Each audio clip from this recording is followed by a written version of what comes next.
Teacher discovers shocking cause of students' concerning behavior.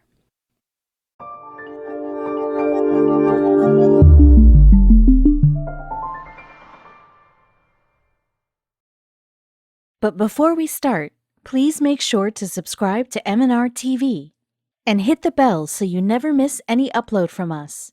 Also, leave a like right now. Kindergarten teacher Nancy Bleuer practically spent more time huddled over children's books or cleaning up craft stains than she did resting at home. She knew she was put on earth to be of service to others, and that's part of why she became a kindergarten teacher. Guiding kids through their formidable years was 60 hours per week spent well. Still, she never expected her job would thrust her into the middle of a life or death situation. One of Miss Nancy's pupils was a 4-year-old named Camden Peterson. A bright, energetic, and social kid, he carried a secret with him that not even the intuitive Miss Nancy could figure out. The secret bothered him, it scared him, and whether or not he knew it, he always wore it on his sleeve. He never spoke about his situation, however, at least not directly. One day at school, Nancy Bleuer noticed something was wrong with her student. Camden was acting strange, silent, and reclusive. Was he sick? Was something wrong at home? Was he feeling out of place? She was intent on getting to the bottom of it, so she monitored him carefully. After days turned into weeks and no improvement on Camden's part, Nancy asked if they could talk in private. She didn't want to single him out in front of the other kids, and she was relieved when he said yes. They went to an empty corner of the room, and the truth poured out.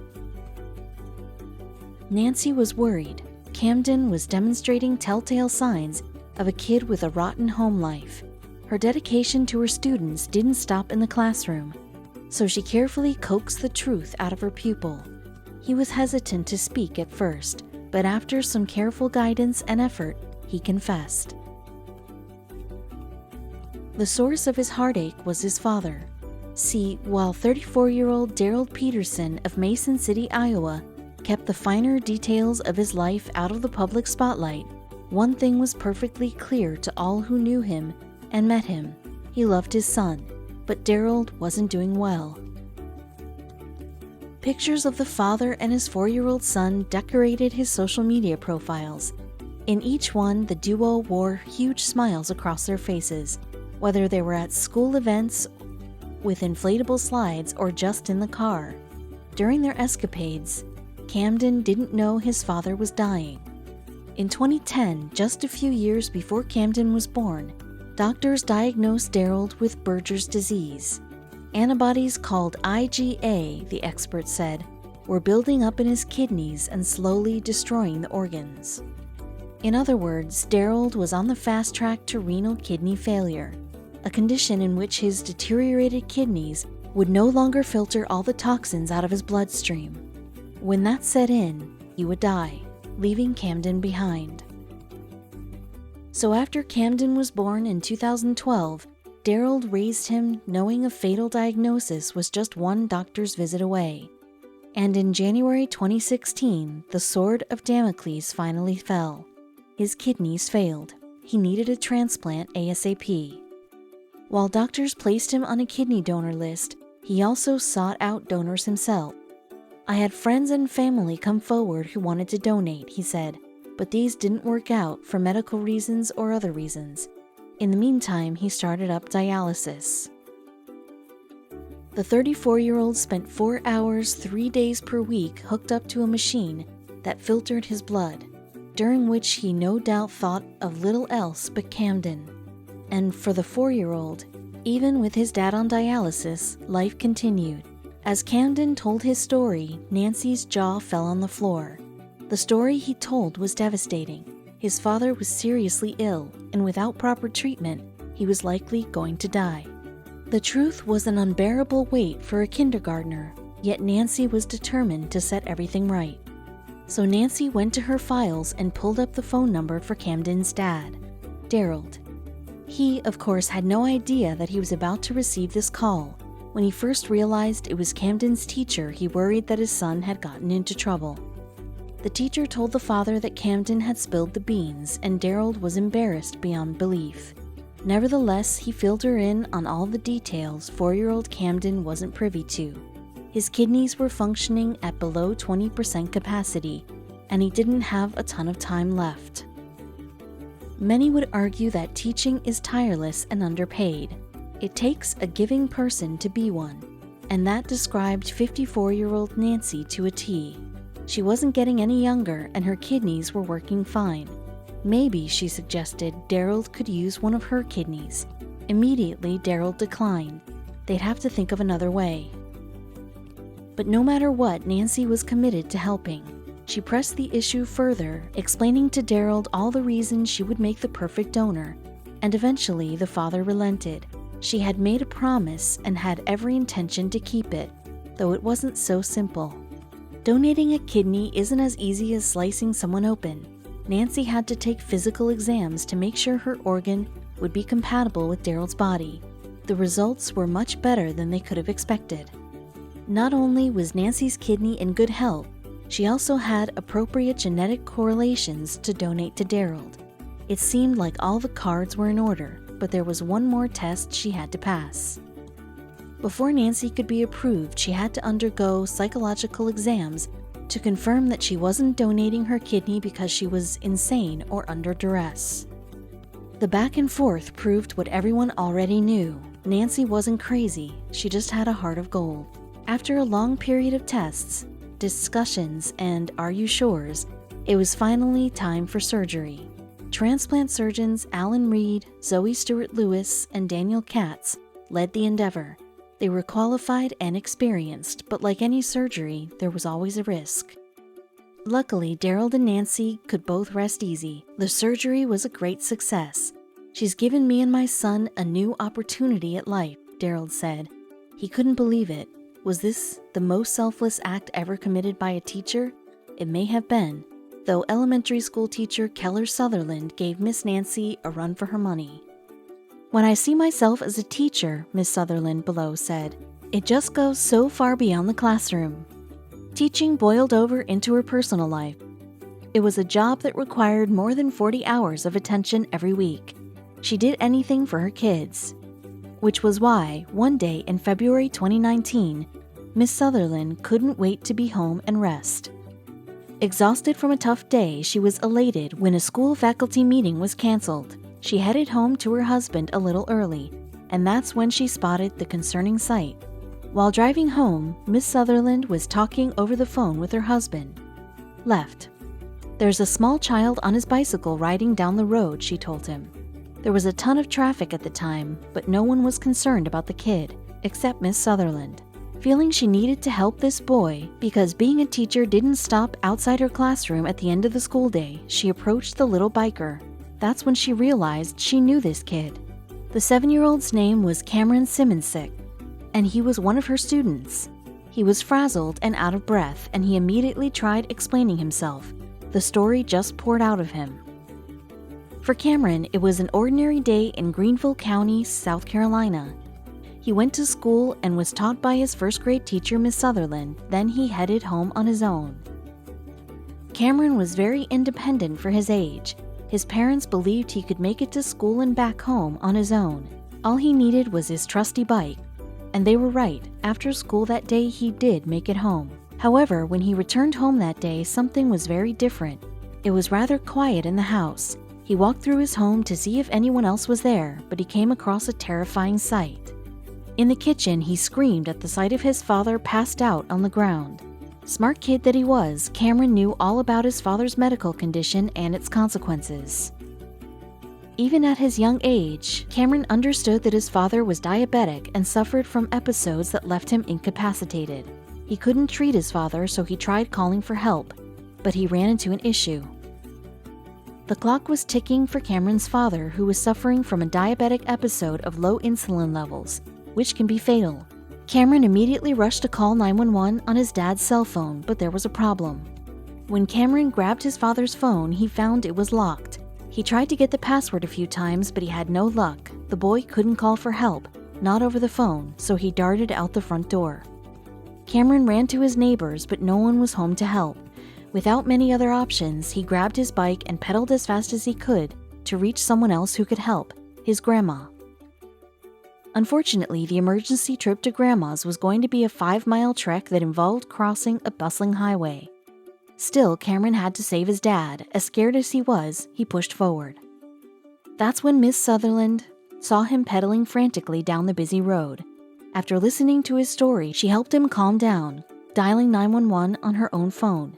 She assured Cameron everything would be all right, but she couldn't know for sure. Over Miss Sutherland's phone, Cameron explained the situation perfectly for emergency workers. He told them his home address and about his father's diabetes. From there, EMTs rushed to save his father's life. When EMTs arrived, Cameron's dad was given the insulin he needed. He increased his sugar levels by eating crackers that Miss Sutherland happened to have on her. Slowly, he regained his strength. Word of the heroism made it back to Ellen Woodside Elementary. There, administrators implemented lessons for their students on how to handle emergencies, telling students to know their addresses, important phone numbers, and the medical history of their family members. Miss Sutherland also took the time to honor Cameron's bravery. I am still overwhelmed by the amazing strength and determination this child had to do what he was attempting to do, Miss Sutherland later explained. Even though he didn't make it to Grandma's, I am incredibly grateful to have passed by him when I did. The ordeal gave Miss Sutherland a great deal of confidence. Saving a life was all in a day's work. Cameron not only had his dad safe and healthy, but he also had the wonderful teacher who was there for him that day. Across the country in Arizona, Elizabeth Milledge most certainly would have done the same. See, much like Miss Sutherland, Elizabeth Milledge was a top-notch educator. Bright posters hung on her classroom walls, colored pencils filled boxes, and bright note cards were organized in filing cabinets. But in 2019, she let the media in on a little secret. Anything with color came out of her own paycheck, Elizabeth half-joked. The district gave her some desks, a whiteboard, and a roster of students. Everything else was her responsibility, which made the message she received from a stranger online all the more interesting. The overworked and underpaid teacher received a message from a man named Ben Adam, whom she had never met or seen in her life. And the stranger apparently lived in New York City, thousands of miles away. Ben had heard her story via a YouTube clip in April of 2018. Elizabeth couldn't take it anymore. Furious about the system continually failing to appreciate her, she stormed out. But this teacher didn't just kick her feet up at home. No, she took to the streets. She joined 70,000 of Arizona's teachers who walked out of their classrooms and took to the state capitol in protest. They were unhappy with how those in their profession were treated and demanded recognition and raises for their hard work. See, the average salary for an Arizona teacher wasn't great. In fact, they made almost $10,000 less than most other teachers in America. Not only that, but their salaries had actually gone down by 14% in the previous 10 years, and it got worse. Their salaries didn't tell the whole story. Despite minimal pay, teachers spent an average of almost $500 of their own money on supplies for their classrooms every year. That's hard-earned money taken out of their paychecks that they didn't get back. So during the walkout, the teachers organized events to inform the public about their concerns while making sure the students who relied on subsidized lunches still got their daily meals. Best of all, these protests had some serious results. The teachers' inspiring movement was met with support from their community and many of their leaders. "We are inspired and so proud of the brave and righteous stand that you are taking," said State Senator Rebecca Rios. But it was something Elizabeth did that really sent a message to Arizonians, and Ben. Elizabeth wanted to show people that she was struggling to get by on her salary while also paying for school supplies out of pocket, so she took to Facebook. There she shared her thoughts and her pay, and people took notice. Elizabeth wrote, "I buy every roll of tape I use, every paperclip I use, every Sharpie I grade with, every snack I feed kids who don't have them, every decorated bulletin board," the list could go on. I've debated about posting this, but in the end, want to show what a teaching salary really looks like in Arizona, Elizabeth continued. I mean, really, I need a college degree to make this? She then shared a photo of her pay stub, $35,000 or $639 every 2 weeks. She confessed that, without her husband's paycheck, she likely couldn't live. Her post ended with a stunning final note, one that really grabbed the attention of Ben Platt. Elizabeth finished her post by reminding people of one simple fact. No one goes into teaching for the money, by all means, but we do need to eat and have a home. This was what stuck with Ben Adam, and he knew he needed to do something special. Has anybody offered to buy supplies for your classroom? Ben wrote. Elizabeth was, of course, skeptical of this man's offer. Who was he? How had he heard of her? She'd already been through so much, she couldn't deal with someone taking advantage of her too. As you might expect, Elizabeth was completely taken aback. I just thought that was so crazy, and there's gotta be a catch because this man lives in New York. Somehow, he'd even heard about troubles in Arizona. She gave him a list of all the necessary supplies for a new semester. Elizabeth couldn't be certain if Ben was pulling her leg, but sure enough, the supplies arrived shortly after.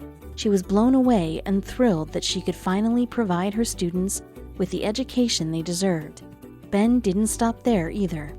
He's paid for all of Elizabeth's supplies for every semester afterwards, and once he heard how many classrooms were in need, he started paying for supplies for 5 other teachers too. He had more to do. I have 3 kids. I'm a working person, said Ben. I can't imagine trying to live, buy supplies, and support my family on $35,000 a year. I thought to myself, I'm sure with all the people that have seen her story, somebody has contacted her to say they want to help. And he wasn't done. Ben had another idea up his sleeve. Knowing there were thousands more teachers out there struggling to stock their classrooms, Ben set up Classroom Giving in 2019, a website that let people across the country buy supplies for teachers in need. Since April of that year, the website has helped 37 teachers fully supply their classrooms. The support was overwhelming and allowed these teachers to provide their students with everything from school books to paintbrushes. Ben planned to keep expanding the initiative and hoped more local businesses would get involved. His dream was to strengthen the bond between classrooms and donors by having students visit local businesses and write thank you notes. But it wasn't just the teachers feeling the support. The children receiving the school supplies were thrilled to know that there were people in the world who cared about supporting their education. Elizabeth later shared how she really felt. Elizabeth was hopeful this sparked change for teachers in her state, to show kids, teachers, and school districts that our local businesses are as invested in education as someone across the country is, she said, could be really revolutionary for the culture of education in Arizona. In the meantime, Ben's program could go a long way in helping dedicated teachers like Leland Michael of Des Moines, Iowa. He knew kids are the future, but he too struggled to pay for supplies. Leland thought education was so important when he went into it professionally himself. He taught at Lincoln High School in Des Moines, and he loved working with the young, bright students. In fact, Leland frequently attended teacher rallies around the country to show his support of the hard work they all do on a daily basis. Teaching was often a thankless job, but Leland loved spending time around others who were as dedicated as he was. Leland and his wife were thrilled to finally start a family of their own, no small feat considering his small salary. While teaching was a rewarding job, it wasn't one that brought home the big bucks. But Leland took it all in stride until that fateful trip to Walmart. Every year, a few weeks before the fall high school semester started, parents, Leland included, shopped for all the supplies their students needed for the upcoming school year. Having the necessary supplies was important, but Leland knew many of the parents had mixed feelings about it. Every family came from different economic backgrounds, and it wasn't as easy for some parents to afford all the supplies. And while Leland perused the local Walmart for classroom items, he came across a large group of parents angrily discussing the fact they had to purchase supplies. They even turned to Leland and started complaining. None of them knew he was a teacher, nor did they know that he was using money from his own pocket to buy supplies for the kids in his classroom. Leland felt pretty dismayed by what he heard the parents say. None of them had any idea of just how hard public schools had it. How many of them, just like him, had to scrounge for pennies in order to give their students a fighting chance. That's when it happened. Leland felt someone tap him on the shoulder. He turned around uneasily. He saw a man with an angry face glaring back at him. Leland was concerned. Was this angry parent going to take out his aggression on him? But then the man finally spoke. The man asked if Leland was a teacher. When Leland confirmed, the man, who had with him a young daughter, proceeded to thank and praise him for the hard work he and every other teacher in the district puts towards their kids. Next, he stuck his hand in his pocket, and he offered Leland a $25 gift card to help with the supplies he was buying. It was an act of generosity the likes of which Leland had never encountered before. This was an act of kindness that came from deep within the heart. Leland used the gift card to help pay for all his classroom supplies, and as he was walking through the parking lot to his car, he spotted the man and his daughter. Leland walked over and thanked the man again for the wonderful gesture. Leland then explained why the gesture was extra special. Leland told the man about the angered parents he encountered and the comments they made to him. They were completely unaware he was a teacher himself, and their comments had very nearly driven him to despair. But then he met that kind man and his daughter. See, while the angry parents might have brought him down, this man and the positive example he was setting for his daughter had given Leland hope for the future. That young girl saw her father give the utmost thanks to a teacher, which would have likely meant she would walk into her new classroom at the beginning of the year with respect for her educator. This respect was necessary to attain a particularly special reward. A college degree. Students who planned on continuing their education after high school needed to look up to teachers and see them as role models, trying to help them be the best they can. Just because a student wasn't able to gather all of the necessary supplies, it didn't mean they weren't going to succeed. Sure, the supplies helped, but if the student had an eagerness to learn, they'd be just fine, and hopefully a teacher would spot that desire and help them with the costs. Leland's wife was always proud of her husband and his drive to educate the youth. She knew the job came with ups and downs, but his passion to help people grow positively was the reason she fell in love with him. She planned on sticking by his side through every ebb and flow of his career. When Leland first heard those angry words, it was impossible not to feel resentment towards the parents' attitudes. But his whole day turned around when he realized there were people out there who truly appreciated him and teachers everywhere. Teachers have undeniably difficult jobs. How they can ever accomplish what they want to do with so many challenges in their way is beyond belief, but it certainly isn't beyond acknowledgement. But sometimes even the best teachers find their way into trouble. Jocelyn Morphy is a 32-year-old woman who lives in Miami, Florida. She was a first-grade teacher and she loved what she did. The kids loved her back and the parents adored her as a teacher. Everything was perfect, or so it seemed. Jocelyn was well known by the parents and staff and was one of the most popular teachers at the school. Parents of her students praised her and referred to Miss Morphy as the Mother Teresa of teachers, and for a good reason. As a teacher of children who are so young and impressionable, Jocelyn found it difficult to talk to her students about the tragedies that occurred around the world on a daily basis. She wanted her conversations with them to be filled with hope rather than fear. Together with her class, she started brainstorming ideas on how to give back to the community and instill hope in her students. They came up with the idea to volunteer at their local homeless shelter. Jocelyn recalled, "When I came back from that first feeding, I asked the school if it was possible for them to back me up, and I got authorization to send out a letter to the parents stating what's going on and if they would like to contribute in any way." Additionally, Jocelyn used her platform on social media to start a program to encourage her students, their parents, and the community to join her in her new initiative. She used the hashtag #TeachHope to spread the word. With her social media campaign and the support of her students, Jocelyn was ready to start her campaign and could only hope that the community followed in her footsteps. Jocelyn was overwhelmed with support when her students and their parents showed up to volunteer at the homeless shelter with her. Parents also brought generous donations like loaves of bread, meat, cheeses, and snacks to bag up and hand out. Ms. Morphy's students were passionate about her new program.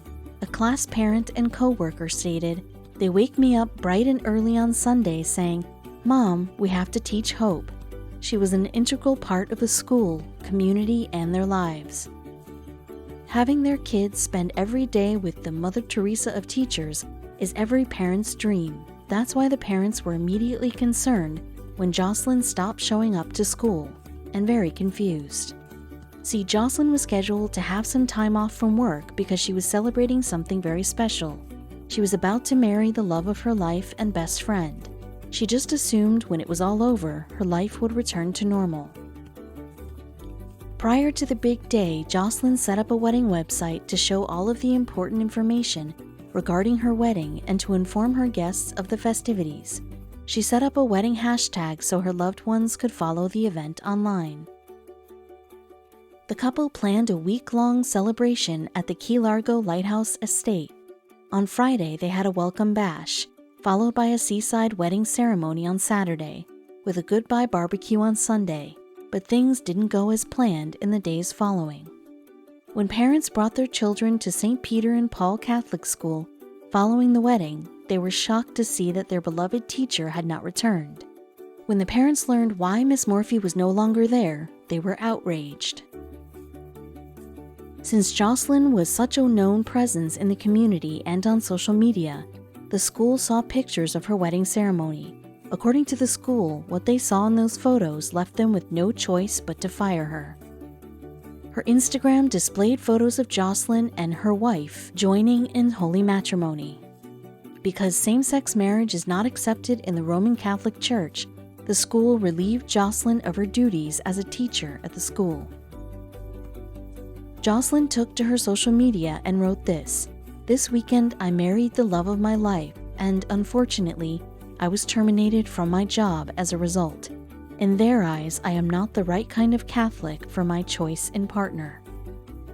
The parents who didn't follow Miss Morphy on Instagram found out from a letter through the school, which stated that she is no longer teaching at our school, and it was a difficult and necessary decision. The following day, dozens of angry parents showed up at the school. One parent told the news, "We feel cheated. She was the best kind of teacher that you could ask for, and our kids, every parent here, our kids loved her." Parents threatened to pull their children from the school if she wasn't reinstated. Unfortunately, Catholic schools, like many other schools, are not subject to the state's public school laws. So in the eyes of the Catholic School Board, Miss Morphy was in violation of her contract when she married the woman she loved. As of 2018, Jocelyn was seeking legal advice to figure out her options. Her attorney stated, "Jocelyn is humbled by all the love and support she has received from family, friends, the students' parents, and the public. She feels that the manner of her firing was unfair, not only to her but to her students as well." Unfortunately, it's stories like Jocelyn's that cause many people to still feel the need to keep their sexuality hidden. Christopher Landis was no exception. The 43-year-old has been a teacher and choir director in Massachusetts for the past 6 years. You always walk into his classroom and he's always there with a positive attitude and maybe a compliment. "He's just so nice, Summer Forrest," one of Landis's students said. What matters most to Mr. Landis is creating a safe environment where open dialogue is encouraged. His students can talk to him about anything, and they often take him up on it by letting him know what's going on in their lives. Since Mr. Landis knows so much about his pupils, he wanted to share some personal news with them too, but something left him feeling hesitant. Despite their love for him, he wasn't sure how they would take the news. See, on Christmas Eve of 2016, Christopher got engaged to the love of his life and was going to be married 2 years later, at the end of 2018. The couple was excited, but also worried about how people would react. What nobody knew was that Christopher's significant other was a man named Joe Mackenzie. In the past, whenever his students or their parents would see them out together, he referred to Joe as his friend. The school where Mr. Landis works, Hingham Middle School, is located near the coast of Massachusetts. While Massachusetts is a fairly liberal state, there are still groups of people who do not feel safe or accepted for who they are. Mr. Landis wasn't sure how his beloved students would feel about him being gay. He feared that they might not approve of his lifestyle and relationship, or worse, that they wouldn't be comfortable around him anymore. Despite the couple's best efforts to keep their engagement on the hush-hush, parents found out about their upcoming nuptials. Without Mr. Landis's knowledge, they devised a top-secret plan. At the end of the summer, I heard he was getting married. He's the best teacher and he makes every school function fun. We thought, wouldn't it be awesome to do something for his wedding? Joy Forrest, whose daughter is one of Landis's students, said. Forrest and fellow parent Margaret Foley started brainstorming ideas for a surprise in September of 2018. But before starting any real plans, they decided to reach out to make sure it was something Mr. Landis would like. We reached out to his fiancée because I wasn't really sure how he'd feel, Foley explained. He was immediately on board. He said he had also been trying to figure out how to incorporate the students because they mean so much to Mr. Landis. A group of parents got together and made sure that all his pupils from 6th to 8th graders would attend the couple's wedding with a surprise that would show their full support of their favorite teacher. We hoped we'd get at least 15 kids to go, said Forrest, after emailing the parents of about 60 choir kids. But instead, we have over 50 kids. It's such a testament to Mr. Landis as a teacher and as a figure in their lives. While Foley and Forrest visited the reception venue to clear their plans with the proprietors, the students worked hard on their surprise with the help of Donna Mayer, a private chorus teacher who knew Mr. Landis too. I was absolutely delighted and honored when they asked me for my help. It was an instantaneous yes from me, Mar told Wicked Local. This was a genuinely thoughtful and loving gesture for their teacher. With Mar on board, the students showed up every Sunday for 4 weeks to practice their performance. This meant the kids gave up 4 weekend days to do something nice for their teacher. It was the day of the wedding rehearsal, and as soon as the children appeared at the ceremony, the two grooms were overcome with emotion. The kids walked in gracefully, lined up with a smile, and began singing an all-too-familiar Beatles tune. There's nothing you can do that can't be done, nothing you can sing that can't be sung, nothing you can say, but you can learn how to play the game. It's easy. All you need is love. When Mr. Landis realized what was happening, he instantly started to cry. I noticed everyone was holding video cameras and I was wondering, what's going on? Landis told Inside Edition. Then I saw the first student come in and I was like, oh my goodness, but I don't think it hit me until all of these students came in and they were smiling and all dressed up. I started crying and they started crying. The whole performance was filmed and posted online where it soon went viral. I still get choked up watching it, a newly wedded Joe told the New York Times. I always refer to him as my friend because I wasn't sure how the kids or parents would take it, Landis said. When they came to sing, I felt like they were basically saying, it's okay, we know who Joe is. So now I say, Joe is my husband. At the end of the video, one of the students' moms comes up to Landis to explain the whole situation and inform him about how much they practiced. He was truly blown away by their dedication. As a middle school teacher, I see students struggle to figure out who they are and to deal with personal issues. I was so glad they were there, feeling the love in the room and knowing everything's going to be okay, that things do work out. But for one student, things didn't exactly work out. See, up until recently, Kayla Kennedy was your average 15-year-old girl living in Louisville, Kentucky, and attending Whitefield Academy, a local private high school, with her friends. Kayla was happy. She had an active social life, loved spending time with her tight-knit family, and participated in many wholesome activities, including her lifelong passion for athletics. Kayla had a birthday coming up. one she was very excited to celebrate. However, what was supposed to be a celebratory event filled with food, fun, friends, and family brought one of the most harrowing experiences of her young life. In preparation for her big day, Kayla requested a cake. She asked the bakers to make one that included frosting in assorted colors, and when she received the festive confection, she was very pleased with the result. However, after the partying was over, Kayla's mother posted a picture of the smiling teen wearing a rainbow sweater and posing next to the cake on Facebook. The backlash would be swift and severe. Soon after, the family received notice from Dr. Bruce Jacobson, head of the school, that Kayla was being expelled. They were completely blindsided. Kayla was a generally good student and hardly got into trouble. They quickly realized that the reason Kayla was being made to leave the school that she loved so much was because administrators, including Jacobson, believed the cake was representative of LGBTQ pride. Both Kayla and her mother denied this, with Mom Kimberly saying, "I just feel like it's a label school officials have put on her. Just because I'm wearing a rainbow doesn't mean I'm gay." In fact, the Code of Conduct at Whitefield Academy and the rules contained in it are very strict and controversial in general. Some of them are honestly difficult to fathom. Among other things, the school reserves the right to expel students if their home environment is not in harmony with the school's doctrinal belief in the centrality of Jesus Christ and the authority of Scripture and biblical lifestyles. While the former could be interpreted in many different ways, the guidelines go on to state specific things they believe to be in violation of this statute. Among these are homosexual orientation and sexual immorality. For its part, the Academy has not relented in defending their decision to kick Kayla out, in part saying that their rules are in line with Kentucky law and not unlike the guidelines at similar religious institutions.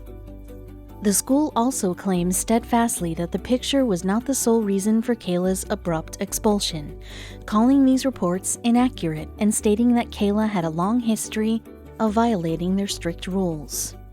Among the infractions that Jacobson is referring to include an event that occurred in October when jewel pods were found in the student's backpack. However, Kayla's mother insisted that since then there have been no incidents of misbehavior.